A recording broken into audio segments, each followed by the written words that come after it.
So, good morning, everybody. Welcome for seminars for lectures in connection with data science in the field of art management and art investments in the territorial setting. This is part of a Key Action 2 project entitled Education for Technological Literacy and Inclusion. We are on our third day. And today we are going to analyze cross-sectional regression analysis with cross-section. Can you see the PowerPoint? Thank you. Yes. Before we get into this, we are going to do a little bit of recap, okay? I'll do some recap with yesterday, with network analysis, and then I will do some recap with the first day. So as we connect the first sessions with this cross-sectional regression analysis, and tomorrow we will perform regression analysis with time series, okay? So let's go back to yesterday and see what we saw yesterday, okay? And then I will go to Monday. Okay, yesterday we analyzed, excuse me, can you see the PowerPoint? Not yet. Can you see the PowerPoint? Yeah. Okay, so yesterday we saw mobility patterns in connection with network analysis, okay? We are analyzing cultural assets, cultural infrastructures in an urban setting. It could be also analyzed in a rural setting as well, as far as it has a territorial approach. On Monday, we talked about the concept of distance, and we saw that in culture management, in cultural economics, the concept of distance differs slightly from the common understanding of distance, okay? But now, here in mobility patterns and network analysis with mobility patterns, we are dealing with physical distance. Yeah? And the research question is, in cultural destinations, although they are very iconic, for instance, very iconic, let's say Venice or Colosseum in Rome or the pyramids in Egypt or Taj Mahal in India, although some of them are very iconic, but even they are iconic, does physical accessibility matter? This was the research question here. And in order to answer to this, we needed to get into network analysis. Right? So we approached the metrics for nodes, degree centrality, betweenness centrality, closeness centrality, and eigenvector, okay? And then we started with this case study of the top 25 airports worldwide. And these are the top 25 ones. And we saw that we are interested in three measures here. One is betweenness centrality. We are interested in betweenness centrality because betweenness centrality is the number, betweenness centrality of a node, a certain node of London, for instance, would be the number of geodesic paths that go through London over the total number of geodesic paths. We saw the geodesic path is the shortest way, okay? And in network language, the shortest way means the minimum amount of steps from one point to another. So when we say that London has high betweenness centrality, what we are saying is that London Airport, in this case Heathrow, has a big number of short ways over the total number, a big number of short ways that go through London Airport, through Heathrow, over the total number of short ways that go through overall airports, okay? We are employing a very practical language and not technical at all. This is a reminder for all the listeners. We are not sticking to, we are right, we are performing a proper analysis, but we are not sticking to academic language here to explain the meaning of betweenness centrality, okay? So this means that London is a big connector. There are many shortways that goes through London over the total number of shortways, and this is the meaning of betweenness centrality. Closeness centrality, and we saw Bilbao, for instance. Bilbao is a second-tier city. Bilbao has very low betweenness centrality. Bilbao is not London, obviously. Bilbao is a second-tier city by the European standard and a third-tier city by a global standard. But in order to achieve Bilbao, even it hasn't a big betweenness centrality, can Bilbao have a high closeness? And the answer is yes. Bilbao can have, any second-tier cities can have high closeness to the extent they have direct connections with nodes with high betweenness. This is the answer. So to the extent these second-tier cities are directly connected to nodes with high betweenness. Having had high closeness means reaching every single city or every single important city everywhere within 2 steps. For instance, Bilbao, Bogota. In order to fly to Bogota, it will be Bilbao, Madrid, Bogota. Madrid has high betweenness, okay? Or Delhi, Bilbao. Delhi, Bilbao will be Delhi, Frankfurt, Bilbao, okay? Frankfurt has high betweenness, okay?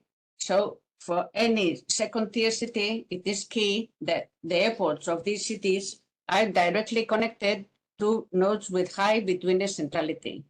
To the extent they are connected to nodes with high betweenness centrality, they will have a high closeness. And the meaning of this is that they can reach any single important airport globally within 2 steps, okay?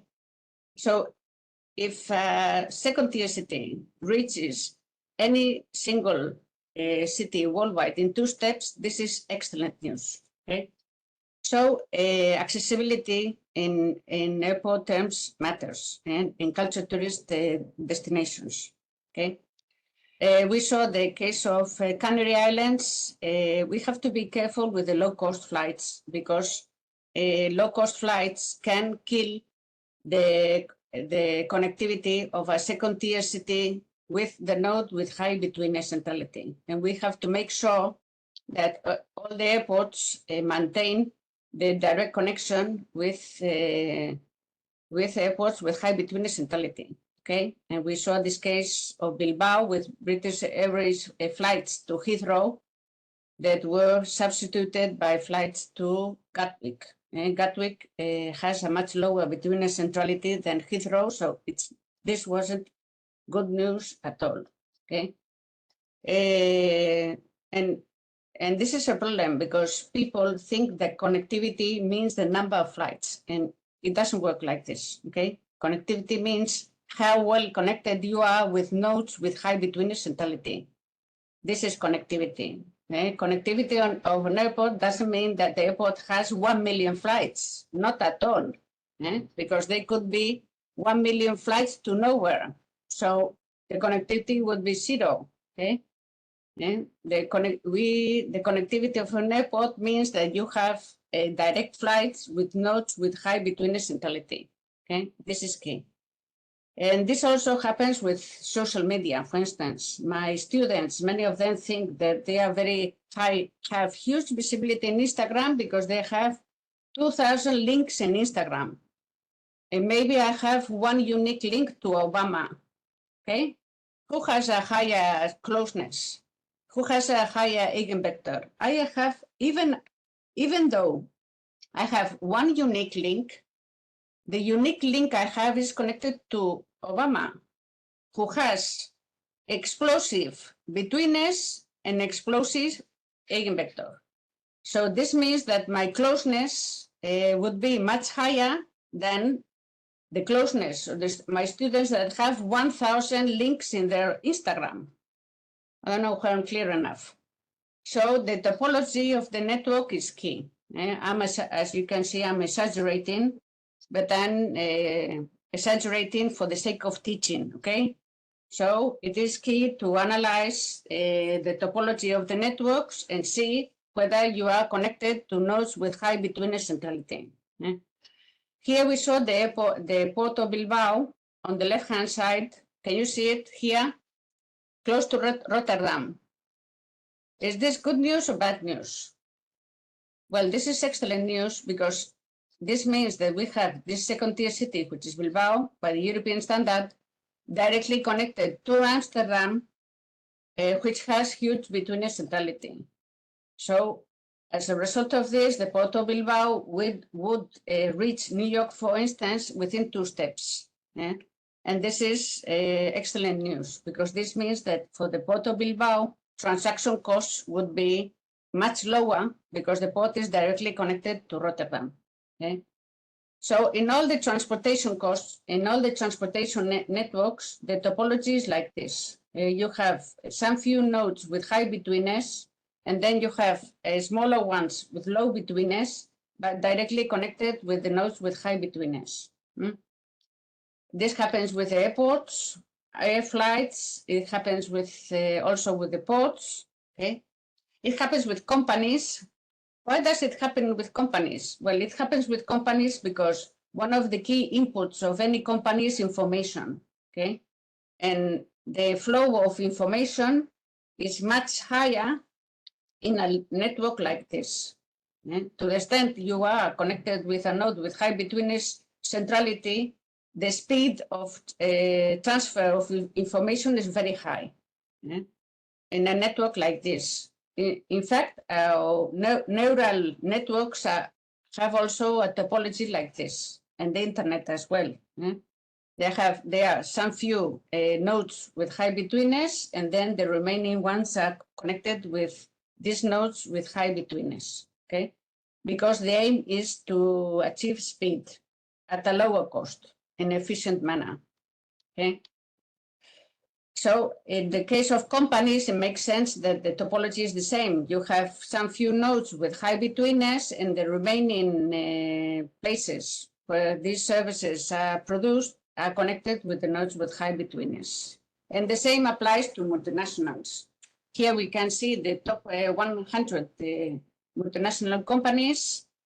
I think this is a little bit outdated because probably the nodes, the cities, Chinese cities would have the size of the node will be bigger, but for the sake of teaching, I think this is enough. Okay, so you can see again that the value chain of production of these big multinationals, they are integrated with nodes with high betweenness. Okay, and we have the up graph and the low graph there, which we commented yesterday. Okay, this was the first exercise we performed yesterday. The second, and then we moved on to the formulas and so on. Okay, the second exercise we performed yesterday was analyzing the mobility patterns in a cultural destination by performing network analysis with GPS data. Okay, within this article here, which you have available, we saw Bilbao as a cultural tourist destination, and we are interested in studying the mobility patterns.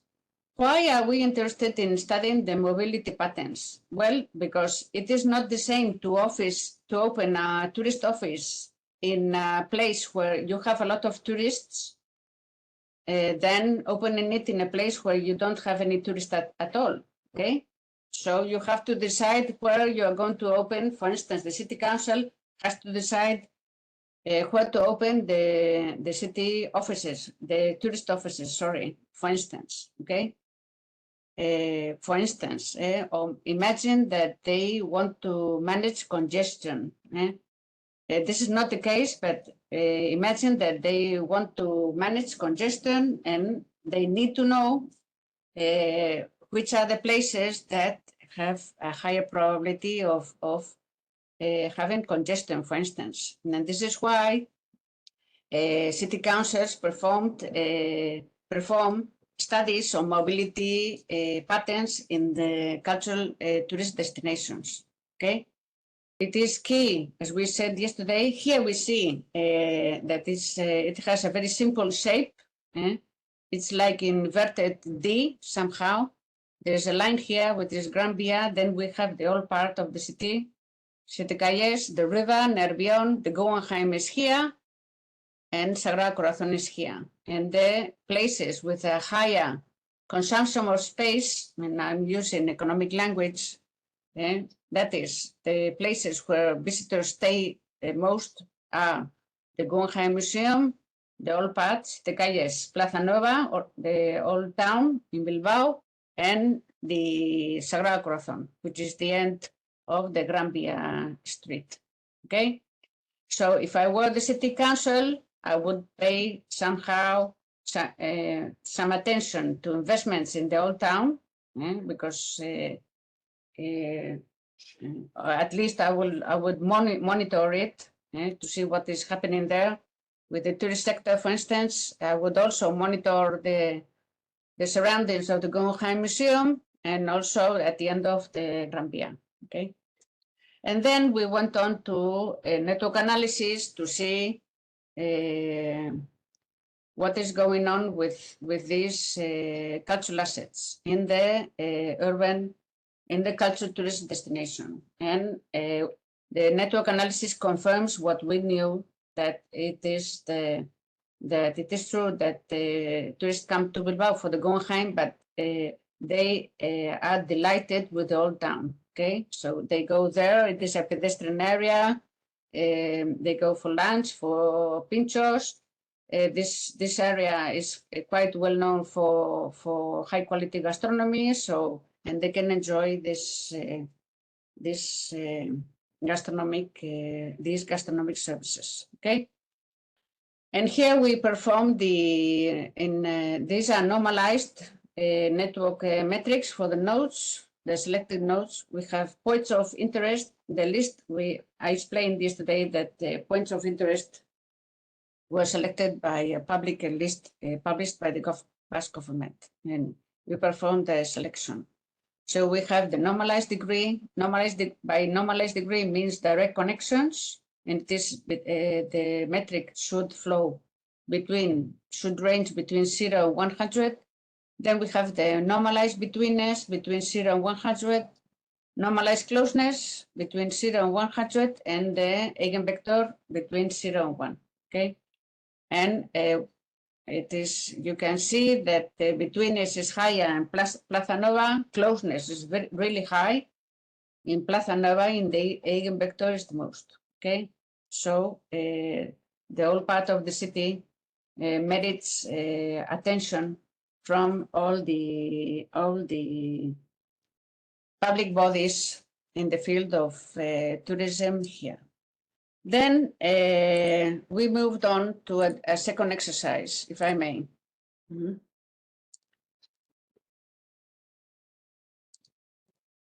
And the second exercise was to analyze the global positioning in mass media. Okay, here we are analyzing the positioning in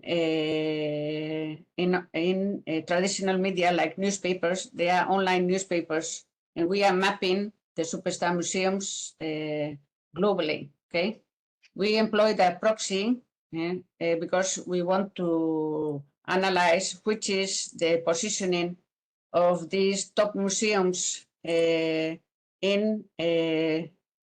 the top newspapers. So we selected the top 100. Can you see it? Can you see the list? No. Okay. Can you see the list? Yes. Okay. So you can access this article. It is open access, so you can log in directly. And this article, it is open. And if you've open figures, here we have the list of the top 100 museums worldwide in terms of number of visitors, okay, for the year 2019. Can I ask you to put the Zoom a little bit bigger, because we cannot read? Okay. Thank you. Now, Thank you. Better. can you see it now? Yes, better. Yes. Thank So, but I recommend you open the article because it is open. Okay. So if you log in, you have the DOI. If you click in, you can access the article, okay? Okay. So these are the top 100 museums globally in terms of number of visitors. Number one is Louvre in Paris. Mm-hmm. This data was before the pandemic, and they already had more than 9 million visitors. So Louvre in Paris is a big player. Okay, we performed the list because we want to set the boundaries of the network. Okay, to set the boundaries of the network means that we can have, if we don't set the boundaries of the network, we could have two problems. One is the omitted node bias. This means that there should have been there a museum which is not there, which is not the case because we took the top 100, so we don't have any omitted node bias at all. And then the second problem is the committed node bias, which means that you included a node, a museum in this case, that shouldn't be there. And as a result, this is generating a bias in the metrics, which is not the case either, because we fixed a closed list of the top 100 museums globally, okay? And the list is as it is, okay? And then we perform the eigenvector for the top 100 museums. Can you see the network? Yeah. How did we perform? We use the New York Times. New York Times has an API, and through R, coding with R, we performed automated extraction of data. As I already told you several times, between September and November, we will have a specific seminar on coding for data science with two parts. One will be devoted to the automated extraction of data through coding, and the other one would be coding for inference. Okay, and these are co-citations. By co-citation, this means that the museums have been cited at the same time in the same article in the New York Times. So one link between the nodes means a co-citation, okay? Why is this important? Because we wanted to visualize centrality. Centrality means that the more central a museum is in this network, the more visibility this museum has in the New York Times, okay? And if we perform a coefficient correlation between visibility in New York Times and visibility in media, the correlation is positive and significative. And if we perform a correlation between centrality in this network and the number of visitors to the museum, we will see again that the correlation is positive, okay? So the more central in these networks, the more visibility they have in the New York Times, the higher the visibility in mass media, and the bigger the number of visitors to these museums. Okay, so this is why we are interested in visualizing the centrality, global centrality of these museums. This could be applied to cultural tourist destinations, as to the extent we have the top 1,100 cultural destinations globally. It could be applied to UNESCO sites, for instance, the top 100 UNESCO sites, for instance. It could be applied to any list, any ranking of cultural tourism. It could be applied to football as well, for instance, because well, sports have somehow, they are intensive in symbolic knowledge, and they have this epical characteristic of it. and it could be applied to any consumption good, fashion, for instance. If we had the top 100 companies in fashion in the world, and we could perform a network analysis for Google News, for instance, to get to know how the companies are performing in mass media. And this is key because in consumption goods that are intensive and symbolic knowledge, that is, that they are connected with design, beauty, the visibility media is important, okay? And the positioning, as we are operating in global markets, positioning matters, okay? Global positioning in media, in this case, conventional media, matters, okay? What I didn't do yesterday, I didn't show you the data, but I'm going to show you the data today.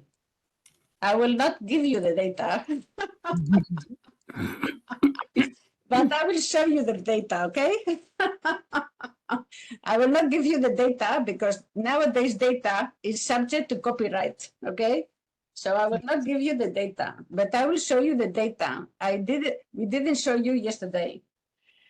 So we have, can you see the whole list of museums? Yeah. So it is a matrix. Thank you. The size of the matrix is 100 times 100, okay? Can you see the matrix? Yeah. So it is a symmetrical matrix, okay? Symmetrical, by symmetrical means that it is like a mirror, okay? A mirror. Mhm. And the diagonal, all the diagonal figures are 0. And this is how it is built up. You have the 100 museums and all the co-citations for those museums in mass media. Okay. In this case, it was performed automatically. It could be performed by hand as well, but if you perform it by hand, you need time. Okay. So it is much easier to code. In this case, it was coded in R and to extract it automatically from the New York Times in this case, okay? Do you have any question in connection with this matrix? No. Okay. So I think it is important to show the matrix because this gives you an idea of how this network has been built up, okay? It is symmetrical, the diagonal is 0, and it is symmetrical.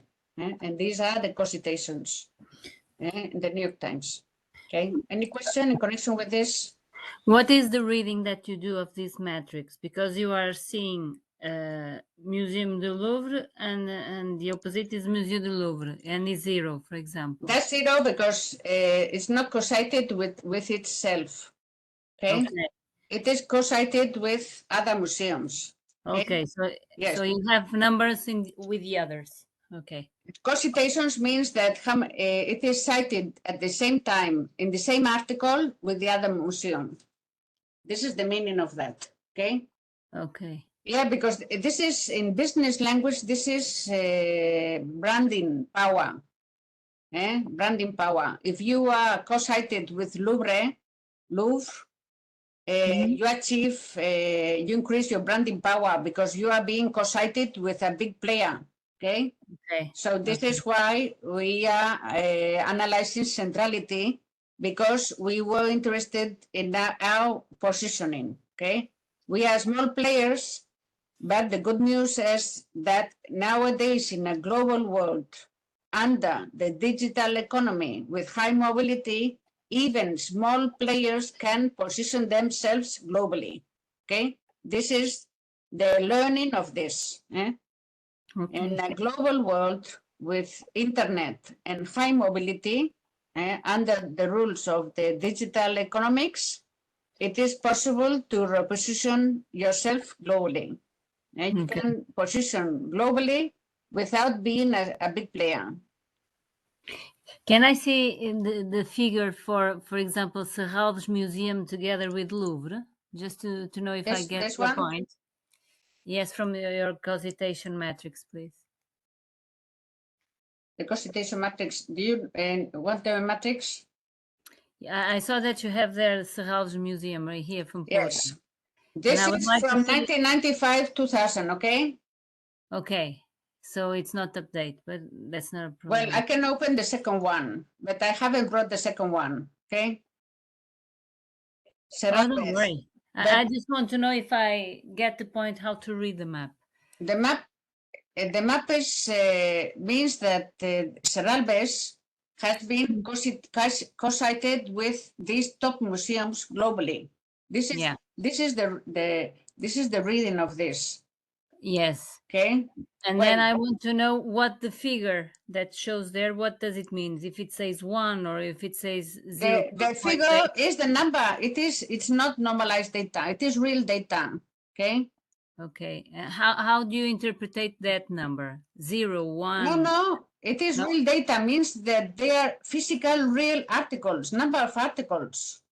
A number of articles that have been Yes. published that compare Louvre with the Serralves museums? Is that so? Yes, number of articles. We are talking about number of articles, yes. Okay. That's what I was not understanding. This one, for instance, the Metropolitan New York with Louvre. We're not seeing the map. No, excuse me. Number of These are number of articles articles. in which you have co-citations, okay? So you for have. instance, can you see? Can you see now that? Excuse me. Let me see where is Serralves. I'm in Excel now, okay? In Excel, and I'm zooming in. Here we have the Metropolitan Museum, and then in here we have Louvre up here. Okay. And the crossing here, what is this? There are 111 articles in which there are co-citations between Metropolitan Museum and Louvre. Metropolitan Museum, New York, and Louvre, Paris. This is the meaning of this, okay? So there are number of articles, if I may. Okay. So the bigger the number of articles, the bigger your visibility online. Yeah? Excuse me, Ines. I apologize. I'm sorry. I apologize if I weren't clear enough. Okay. Thank you. Thank you very much. Yes, but I just wanted to make clear that to show the matrix, because yesterday we didn't show the matrix. We are not delivering the matrix, but this is recorded. So although we are not delivering the matrix, you can see the recording. So somehow to have an idea of how the matrix is built up. Okay. Any more questions in connection with this?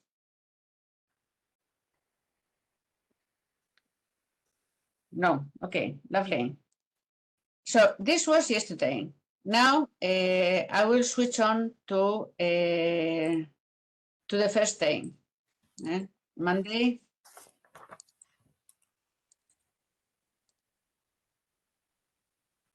Okay. And on Monday, why are we interested in Monday? We are interested on Monday because on Monday we got through all the approaches, everything. At the initial presentation, we went through everything. And then one by one, we are deepening into the case studies and into the methodologies, okay? As I mentioned, it is directed to cultural managers or managers of cultural tourist destinations, and the language used, we try to be very practical so as the listeners, lecturers in this case, have a real understanding of what is going on, okay? So as they can deliver to students in culture management, for instance, and give them at least the basics of statistics to be applied in businesses in the future. Okay. So, wait a minute.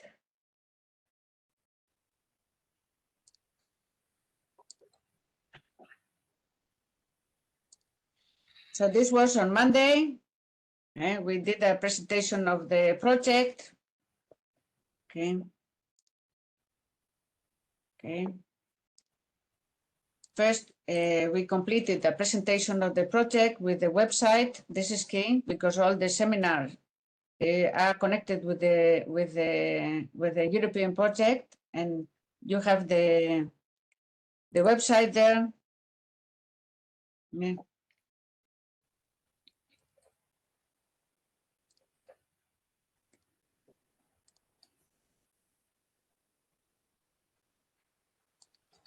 Then we went through the definition of information goods by Shapiro Barian. And this is key because we have network economics thanks to the digital technologies, okay? This means that there are synergies thanks to the digital economies, okay? We explained the meaning of information goods and also cultural information goods. Yeah. So as nowadays, every single piece of art, if you digitalize it, it can achieve the network economics globally. That is the synergies. And we went through different studies, cases, the economics of digital images. These digital images are being reproduced quite cheaply, once and again. So there is accumulation of cultural consumption. And when you reach a critical mass of accumulation of cultural consumption, your willingness to travel changes, your concept of distance changes, and there could be a real impact on the cultural destination. We also saw that keywords and the semantics are information goods. They have a market value nowadays. It is easy to see Google AdWords, for instance. There is a market there, so the semantics also is an information good. Okay? With artificial intelligence, now the semantic analysis is becoming easier and easier. And then we have the cognitive computation. This is the application of artificial intelligence to big data, so as we can perform summaries of big, very long documents and get to know quite easily on what that document is about. Okay, so the transaction costs are diminishing quite sharply as a result of artificial intelligence. We went to the metrics, to credit card metrics, geolocalized, Twitter, sentiment analysis, and here we are in Google Analytics. We will do the presentation today on regression analysis with Google Analytics data, cross-sectional data. Okay, and tomorrow the regression analysis with time series will be performed on the one hand with Google Analytics data, on the other hand with Google Trends data. Okay, so tomorrow maybe the presentations will be a little bit longer than today. But once I finish this session, we will have a 10 minutes break, and we will start by performing a regression analysis with cross-sectional data extracted from Google Analytics. Okay. Here we have the geolocalized. It is easy to geolocalize the smartphones, the Flickr photos. Again, we already explained this, the GPS network analysis of GPS data in Bilbao. And at the end, we finish by showing the GDP of economies of some few big economies, how the amount of products and services that are being supplied in connection with data and information is growing very sharply. Yeah. Now it is about 3% of GDP in some countries, and in 10 years it could go up to 10% of even 10% of the GDP. So this means that data science matters. Okay, that in traditional businesses you can generate new services by using data science. you need the basics of your own field. For instance, if I'm a cultural tourism manager, I need to be an expert in cultural tourism, but I also need to be an expert in data science. Okay. Okay. And then we moved on to Google Trends on Monday.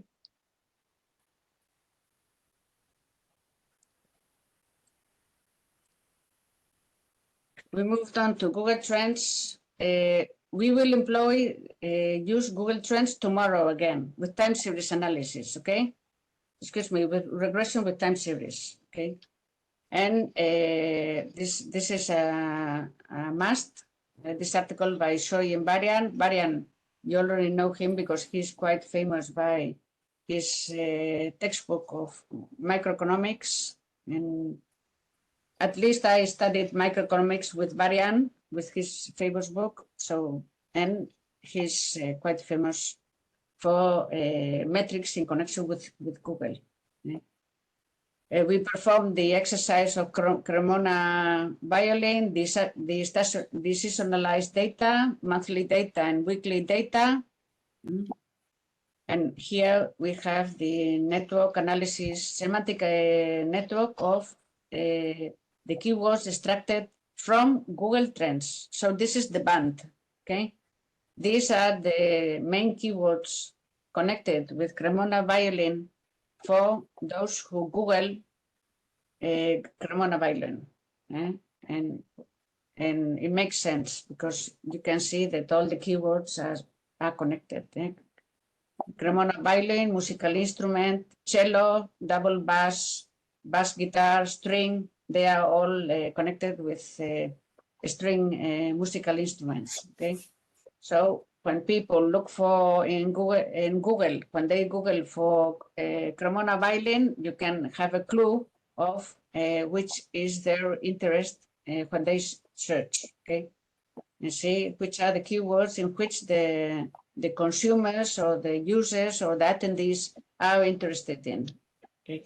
Then we also performed search in Google Trends for Louvre Lens, Pompidou Metz, and Louvre Abu Dhabi to see what's going on. Maybe you don't have the real number of visitors, but at least with Google Trends, you can have a clue of whether they are going well or whether maybe they are not doing so well, no? In a cheap way, let's say, without looking for the real data of visitors, by just looking the big data of Google and see how they are performing. Then we also compared Dubai Museum of the Future with Louvre Abu Dhabi, and we saw that, not surprisingly, Dubai Museum of the Future is doing quite well, okay? And last but not least, we looked for the Vatican Museum, and we saw that it is connected. The question was, has the Vatican Museum recovered from the pandemic? This was the question. The answer, we checked it in Google Trends, and the answer was yes, it has recovered from the pandemic. Not only recovered, but has slightly increased. Okay, and also we saw that in searches, Google searches, people, when they look for Vatican Museum, they look for Coliseum, they look for Forum, they look for Firenze, Florence, and the connection between keywords. Okay. So having said this, I'm going to finish this session. I'll stop recording and we'll have a 10 minutes break, okay? Because we will start within 10 minutes with regression analysis with cross-sectional data. Okay?